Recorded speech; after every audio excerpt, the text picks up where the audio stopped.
Hey guys! Today we're diving into another truly horrifying case. If you want to support my channel, make sure to subscribe and stay active. It really helps me out. I'd be super grateful for that. Let's get started. Is there a difference between brutal revenge and just recompense? Or is it all just a dangerous poison that can corrupt the soul and mind of anyone? Revenge is typically described as a desire to respond to pain with pain, to make the offender suffer. This can involve deliberate causing of both emotional and physical harm. Such actions usually carry a heavy emotional weight, and often even a noble motive, like restoring fairness. But more often than not, the final outcome fails to bring the desired peace and tranquility.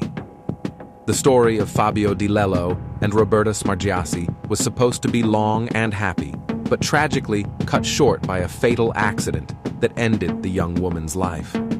Devastated by grief, her husband began to unravel mentally, and what happened next shocked everyone. Roberta Smargiassi was born and raised in the small Italian town of Vasto, in the Chieti province of Abruzzo, in the southeast of the country. Her parents and nearly all of her extended family lived there as well. Roberta had an especially close bond with her mother. She'd shared everything with her, and they were in constant contact. From an early age, Roberta was outgoing, kind-hearted, and quick to lend a hand, with a bright, cheerful personality. She was a good student in school and had a passion for cooking. She baked pies and cakes exceptionally well. She was also popular and loved spending time with her many friends. After graduating from public school, Roberta enrolled in the Italian School of Hospitality and Culinary Arts. At age 20, she got a job at the top bakery in her hometown. The bakery was owned by the Di Lello family, and all family members worked there. Roberta quickly became friends with the owner's younger son, Fabio Di Lello, who also worked in his parents' bakery and was about the same age as she was. They spent a lot of time together on the job, so it wasn't long before mutual affection began to grow between them. They started dating, and their relationship steadily deepened.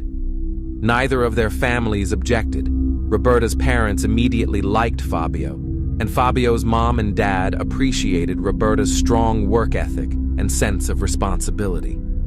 By age 25, the couple was living together in a rented apartment, saving money for their own home. Notably, Fabio had been seriously involved in soccer since childhood and had achieved notable success.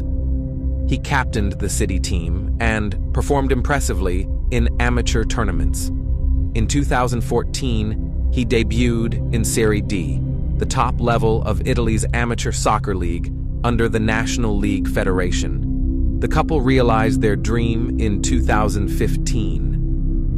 That fall, they held an extravagant wedding, and the newlyweds moved into their own spacious and cozy house. They were incredibly happy and had big plans for the future, plans that sadly were never meant to be.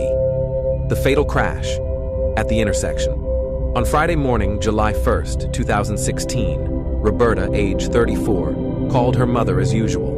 She suggested having dinner together at the family home and gathering everyone to share some exciting news. She didn't reveal what it was yet. She wanted to keep it as a surprise. They agreed that they'd cook together and set the table. Around 2 p.m., Roberta got ready, left her house, hopped on her scooter, and headed to her parents' home to help prepare the celebratory dinner. They lived just a few kilometers away, that's about 2 miles, and she usually made the trip in about 10 minutes. But on that fateful day, she never made it to her destination. As Roberta was crossing one of the busiest intersections in town, carefully following all traffic rules, a Fiat Punto coming from the opposite lane sped through a red light. The vehicle struck her scooter with full force before crashing into another car. The impact launched Roberta into a metal pole, and she landed hard on the sidewalk. She sustained a severe traumatic brain injury, lost a significant amount of blood, and was barely showing signs of life by the time emergency services arrived. Paramedics were stunned by the extent of her injuries and how she was still clinging to life, despite the trauma. She was rushed to the nearest hospital and taken straight into surgery. The top surgeons worked for nearly an hour, doing everything they could to save her. Tragically, her condition was beyond help, and Roberta passed away without ever regaining consciousness. The drivers of the two other cars involved in the accident escaped with only minor injuries, not even requiring hospitalization. The person responsible for the crash was a 21-year-old local named Itala De Lelis, who was behind the wheel of the Fiat Punto. He was in visible shock over what had happened, but made no attempt to flee the scene. Itala waited for the authorities to arrive and immediately turned himself in, explaining everything in detail. He claimed he had briefly taken his eyes off the road and didn't realize the light had turned red. By the time he looked up, it was too late. He had already entered the intersection and collided with Roberta's scooter. In a panic, he swerved into oncoming traffic and hit another car. He handed over his documents and willingly went to the hospital for a toxicology screening to test for alcohol or any prohibited substances in his system. Witnesses and officers could see how shaken he was. When he was later informed that Roberta had not survived the crash, the young man nearly fainted. Fabio was the first to learn what had happened. He rushed to the hospital just minutes after his wife had been brought in. In the hallway, he wept and prayed, pleading with every doctor and nurse coming in and out of the operating room for updates. Roughly 30 minutes later, the surgeon came out to speak with him. After a moment of silence, the doctor told Fabio that they had done everything they could, but they weren't able to save her. Fabio's reaction was heart-wrenching. He seemed to slip into a daze, unable to comprehend the words. He kept begging to see Roberta, as if hoping there had been some mix-up, and that it wasn't really her. But there was no miracle. Roberta Smargiassi had passed away, and when Fabio realized it was true, he became overwhelmed with grief and rage. He reportedly wanted to go after the person responsible right then and there. Staff had to physically restrain him and bring him to a private room where he was given a sedative to calm down. Meanwhile, Itala was still in a fragile emotional state himself, reportedly repeating that he didn't deserve forgiveness. By that time, Roberta's parents were growing increasingly worried. She was long overdue and wasn't answering her phone. They started calling Fabio, who at first didn't pick up. When he finally answered, he broke the devastating news between sobs. Just 15 minutes later, both the DeLello and Smargiassi families had gathered at the hospital, struggling to accept the reality of what had just happened. Their warm, joyful world, so full of plans and dreams, had shattered in an instant. Now, instead of preparing for their anniversary, they were facing the unimaginable task of saying goodbye to the person they loved most. Roberta was laid to rest on July 3rd, 2016, just 2 months before what would have been her and Fabio's first wedding anniversary. The farewell took place in the very church where the young couple had recently exchanged vows of love and loyalty. The same priest who had officiated their wedding now led the somber memorial service. So many people came to the funeral that the small church couldn't even hold them all. Roberta had been well known and deeply respected in her community. Friends, neighbors, and colleagues wanted to honor her memory and offer support to her grieving family. The whole town was shaken. No one could believe she was really gone. As previously mentioned, the person responsible for the fatal crash did not flee the scene. Instead, Itala De Lelis cooperated fully and voluntarily submitted to medical testing at the hospital. Toxicology results showed no presence of alcohol, banned substances, or prescription drugs in his system. He was completely sober and had no history of mental illness or emotional instability. The intersection where the crash occurred was one of the busiest in the area and had multiple traffic cameras installed. Law enforcement reviewed all available footage, which captured the incident from 4 different angles. These recordings provided a detailed account of the event. Investigators also retrieved surveillance video from throughout both drivers' routes prior to the accident. The footage confirmed that both vehicles had been following traffic laws and staying within the speed limit. However, at the critical moment, Itala failed to stop for a red light at the intersection. He drove straight through, striking the small scooter Roberta was riding.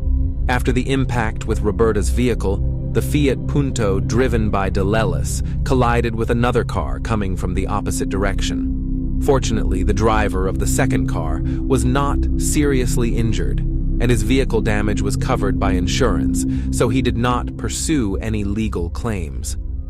But for Roberta, the outcome was tragically different. Her injuries were beyond what medical professionals could treat. The driver, Itala, expressed deep remorse and said he couldn't understand how it happened. He claimed he had only been distracted for a split second.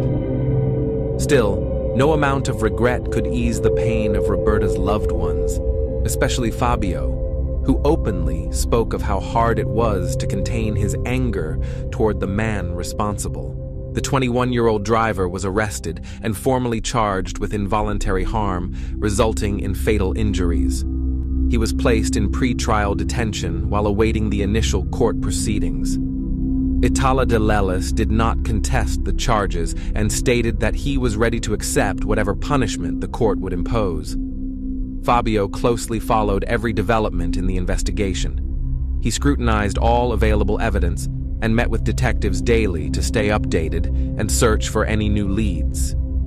He refused to accept the official findings and believed that Itala, or his family, had somehow influenced authorities to downplay the young man's responsibility. Fabio was convinced that the crash had occurred under the influence of prohibited substances. The grieving husband was relentless in keeping public attention focused on the case. He organized protests and marches, demanding that the person responsible for the fatal accident be held fully accountable. Many people, especially those who had known Roberta personally, rallied behind him. Fabio also launched a targeted online campaign against Itala and his family using social media. He accused the young man of intentional wrongdoing, substance use, and even claimed that DeLellis' relatives had bribed officials to alter the toxicology report. His posts, filled with accusations and calls for justice, appeared on the internet daily. On July 15, 2016, Fabio organized another major memorial march in Roberta's honor. Hundreds of supporters joined, carrying photos of her and signs urging that those responsible not be allowed to avoid justice. Fabio became increasingly vocal, threatening even more public demonstrations and, in moments of emotional intensity, suggesting he might take matters into his own hands if law enforcement failed to act. His tone grew more confrontational and intense, fueling a wave of public outrage. This escalation caused serious concern among Itala's loved ones, who feared for his and their own safety. It became clear that Fabio harbored a deep resentment toward DeLellis. He actively turned public opinion against him and appeared ready to take drastic steps, regardless of legality. In response, Itala's family filed for a court order seeking protection from what they described as ongoing harassment and threats by Fabio. At that point, the case was still under investigation, with evidence and witness statements yet to be fully compiled. But the situation was rapidly spiraling out of control, creating a dangerous climate that demanded swift legal intervention. On July 20th, Fabio was served with a court order prohibiting him from accusing Itala of committing a crime, spreading hatred against him or his family, sharing harmful or defamatory content online, or encouraging public hostility. Fabio complied with all the terms. But his sudden silence felt even more unsettling. Fabio visited his late wife's grave every single day, always bringing fresh flowers. He began spending more and more time there, sometimes just standing silently, head bowed, other times kneeling, crying, and praying. His family chose not to interfere, believing he needed time to grieve and process the loss, hoping he would eventually return to his former self. But things only got worse. He erected a memorial at the site of the accident and turned Roberta's grave into a full tribute, with a photo collage of their happiest moments together. Fabio spent entire days at the cemetery. He quit soccer, which had once been his life's passion, and stopped showing up at work. It seemed as though nothing mattered to him anymore. His whole world had shrunk to that small, flower-covered plot. He hardly ate, lost a significant amount of weight, looked pale and worn down, and, within weeks, he appeared to have aged by a decade. Fabio rarely spoke to anyone, and his behavior became worryingly detached from reality. One morning, the cemetery groundskeeper found him at the grave long before opening hours. Fabio had scaled the fence in the middle of the night, telling the guard he simply needed to be close to Roberta. He confided to relatives that he couldn't bear being in their home, once filled with joy and shared memories. Only at the cemetery, near Roberta's resting place, did he feel anything close to peace. He never referred to her in the past tense. He spoke to her aloud, as if she were still alive. At one point, Fabio's older brother suggested they take a short weekend trip to Rome, just to get away and clear his head. But Fabio became upset, insisting he couldn't leave his wife alone in the cemetery. That might have been the clearest sign yet that he needed serious help. Not just emotional support from family, but professional psychiatric care. Unfortunately, his brother and other relatives dismissed his alarming words and erratic behavior. They assumed time would eventually heal him, but they were tragically mistaken. Meanwhile, the parents of Itala, who was still in custody, hired one of the city's top attorneys to represent their son. From the beginning, the lawyer remained confident about the case. Itala had no prior criminal record, rarely violated traffic laws, and had tested completely sober at the time of the incident. The attorney acknowledged that his client made a mistake by running the red light, but emphasized that there was no basis for more serious charges like premeditated intent. Additionally, Itala had followed the speed limit throughout his drive, and it was never established what exactly distracted him at that moment. As mitigating factors, the defense presented character references from his school and workplace. They also highlighted his involvement in environmental volunteer work and his enrollment in firefighter training courses. Itala had been planning to dedicate himself to public service after passing his certification exams. During the trial, the defense presented surveillance footage showing Roberta riding her scooter without a helmet, violating basic safety regulations. Itala de Lellis's attorney argued that had she been wearing a helmet, the injuries likely wouldn't have been so severe, and she might have survived. Taking into account this footage, Itala's clean record, and Roberta's disregard for safety guidelines, the court decided to alter his pretrial conditions. He was released under judicial supervision just before Christmas 2016, pending a final decision scheduled for February 2017. Apart from a few restrictions, Itala essentially returned to everyday life. When Fabio heard the news that the man responsible for the accident had been released, he was overcome with fury. He shouted in court, trying to confront both Itala and his attorney physically.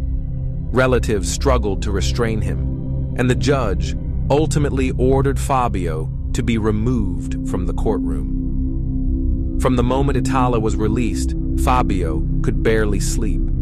He remained in a constant state of agitation, angry, withdrawn, and spending every hour he could at his wife's grave. still talking to her out loud as if she were there. Despite these alarming behaviors, his loved ones didn't reach out for professional intervention. They believed he just needed more time. When they did suggest he see a mental health specialist, Fabio would lash out in anger. He began calling the justice system corrupt and incapable of delivering a fair verdict. Once Itala was allowed to await trial outside of custody, Fabio lost all hope in the system and decided to take matters into his own hands. He told no one of his intentions, but his behavior changed noticeably. He became more withdrawn and secretive. Fabio had been interested in firearms from a young age and frequently visited shooting ranges. Back in 2006, he obtained a license for a firearm and purchased a 9mm pistol, which he kept locked in a safe at home. Now, he began handling that weapon regularly, convinced that using it was the only path to justice. As New Year's approached, his social media presence changed dramatically. He began posting about justice and retribution, sharing reflections on the meaning of life, and how his had lost its purpose. These posts were deeply concerning, but sadly ignored. In January, Fabio started following Itala, discreetly, so no one noticed. He learned his routines, the places he frequented, the people he interacted with. Over time, Fabio developed a plan based on this information. On February 1st, 2017, he took his pistol, loaded it, and headed to a bar on Via Perth, a place Itala visited often and which was close to his home. Fabio walked in to confirm Itala was there. Once he spotted him at the bar, he calmly exited. He found a spot nearby, one that wouldn't attract attention, and waited. Around 9:30 p.m., Itala left the bar. He chatted with friends for a few more minutes before preparing to head home. That's when he came face to face with Fabio. Something about the encounter felt wrong, and Itala knew it. Both paused for a moment. Then Fabio suddenly pulled out the pistol and fired 3 close-range shots. The first bullet struck Itala in the abdomen. The second hit near the heart. The third, a close-range headshot, left no chance of survival. Fabio, an experienced marksman, knew exactly where to aim. He acted swiftly and with precision, leaving no room for error. After the act, he calmly turned and walked toward his car. None of the stunned bystanders dared to stop a man who had just used a firearm and who clearly wouldn't hesitate to use it again if provoked. Emergency responders were quick to arrive, but could only pronounce the young man dead at the scene. Law enforcement immediately began interviewing witnesses. Based on their accounts, it didn't take long to identify the person responsible. Officers went to Fabio's residence, but he wasn't home. His family, upon learning what had happened, directed police to where he was likely headed. Authorities intercepted Fabio on his way to the cemetery. After carrying out what he saw as justice for his wife, he had intended to end his own life at her gravesite. But police intervened before he could go through with it.